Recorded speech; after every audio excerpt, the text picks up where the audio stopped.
के लड़े हुए हैं, उनके लिए जोरदार हल्ला करो। तो थैंक यू सो मच। मैं नेता नहीं बल्कि आप सबका बेटा हूं, इसीलिए दिल की बातें कह जाता हूं। आजकल जितने भी एनडीए के लोग हैं सब लोग खेसारी के टारगेट कर बैठे हैं। यहां तक ये कि हमारे पिता तो माननीय मोदी जी भी छपरा में खेसारी को हराने के लिए आ गए। जो लड़के बड़ा हुआ है उसको कोई हरा सकता है? इस छपरा ने मुझे, इस धरती ने एक ऐसे बेटे को पैदा किया है जिस बेटे के लिए अपनी जान तक दे सकते हैं। छपरा जिस दिन विजय होगा ना, सिर्फ बिहार ही नहीं बल्कि हिंदुस्तान जानेगा कि ये खेसरिया को छपरा वालों ने कितना प्यार दिया है। और आज हम सबके गार्जियन स्वरूप अखिलेश भैया ने मेरे से कई बार बोले कि चुनाव लड़ते काहे नहीं हो, आ जाओ। मैं बोला कि भैया मैं राजनीति में नहीं आना चाहता। कोई बात नहीं, आप करो, जहां हो खुश रहो। लेकिन मुझे क्या पता था कि हमको यह करना पड़ेगा। बट कोई नहीं, शायद भगवान को कुछ अलग ही मंजूर है। शायद चाहता था कि खेसारी के आने के बाद ही सरकार बदलेगी। और हम इतने तंग आ चुके हैं कि मोदी चाचा सिर्फ आज से 20 साल पहले गुजरात जो था, आज गुजरात जाके देखिए, गुजरात आज स्वर्ग की तरह दिखता है। तो सिर्फ इंडिया में एक ही शहर है जिसका नाम गुजरात है, और बिहार लबारिश है।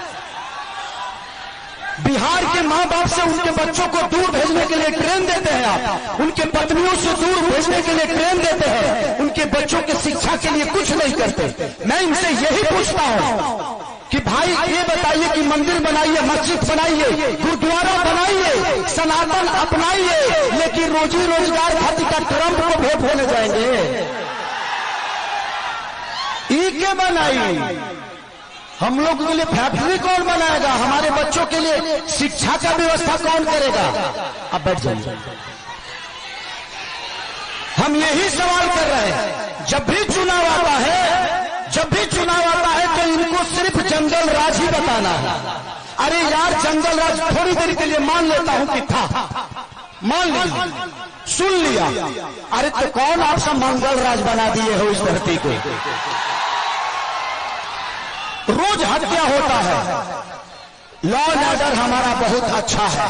अरे यार, उस परिवार से पूछना जिस परिवार का आदमी मारा जाता है। सिर्फ एक आदमी नहीं मारा जाता है, बल्कि वो घर का चिराग था, अपने घर की विश्वास था, जिसको मार दिया गया। उसके बाद जिसको जेल में डालते हो उसका भी करियर बर्बाद होता है। तो हमें बिजी कर दो ना यार, हमें काम दे दो। अब काम नहीं दोगे तो क्या करेंगे? हम मौत में भी रोजी ढूंढते हैं, क्या करेंगे? ढूंढ ही लेगा कोई, क्योंकि हम बेरोजगार हैं। आज छपरा की स्थिति जो पानी में डूबी रहती है, छपरा व्यापारियों के करोड़ों रुपये बर्बाद हो जाते हैं, उसका जिम्मेदार कौन है? कुछ लोग ये भी रहे हैं कि खेसरिया तो 15 दिन के लिए रहेगा यहाँ पर। अरे बेटा होके अंधा होके तो एक लोटा पानी होगी। बेटा हो अगर उसके पास आंख है ना, तो अमेरिका में भी रह के अपने माँ बाप का सेवा कर सकता है, तो बच्चों को रखेंगे। यहाँ के जो स्थानीय विधायक हमारे बुजुर्ग हैं, चाचा है, वो उनका सम्मान है, सीएन गुप्ता चाचा, वो तो 10 साल से शहर में रहा है। वो करो घर वताल भर पानी में डूबा रहा। तो जब बताइए कि ये नेता अपना इलाज एम्स में कराते हैं, अपना इलाज के लिए बेहतर अस्पताल नहीं बनाए तो हमारे बच्चों के लिए बनाएंगे? इनके बच्चे अमेरिका में पढ़ते हैं, जब ये अपने बच्चों के लिए बेहतर स्कूल नहीं बनाए तो हमारे बच्चों के लिए बनाएंगे? आज 20 साल से एनडीए की सरकार है। कोई बता दे कि एक भी फैक्ट्री हमारे बिहार में लगी है? लगी है?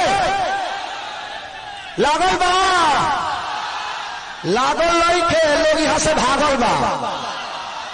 अब जाके बिहार जागल बा। यही खेसरिया पागल बा जी। नवत करे एगो हमार बड़ भाई है, मानिए रवि भैया, वाह, वो महादेव है। ये जीते जी तो हमारी जिंदगी को नरक बना देते हैं, और मरने के बाद गोरखपुर में स्वर्ग की सीढ़ी लगवा देते हैं। माननीय मुख्यमंत्री योगी जी बैठे हुए हैं और कह क्या रहे हैं, महादेव तुम लोग यहां चलोगे तो स्वर्ग में जाओगे। जीते जी तो कुछ दिए नहीं, अब मरने के बाद कौन आदमी हर हर महादेव करके चलता है जी। तो योगी जी कभी समझ रहा है कि किसके हाथ में हम गोरखपुर सौंप दिया यार। हमें जीते जी स्वर्ग चाहिए। ऐसे लगता है कि रावण का काम अधूरा रवि भैया पूरा करने आए हैं। हमारे बड़े भाई मनोज भैया क्या बोल रहे हैं,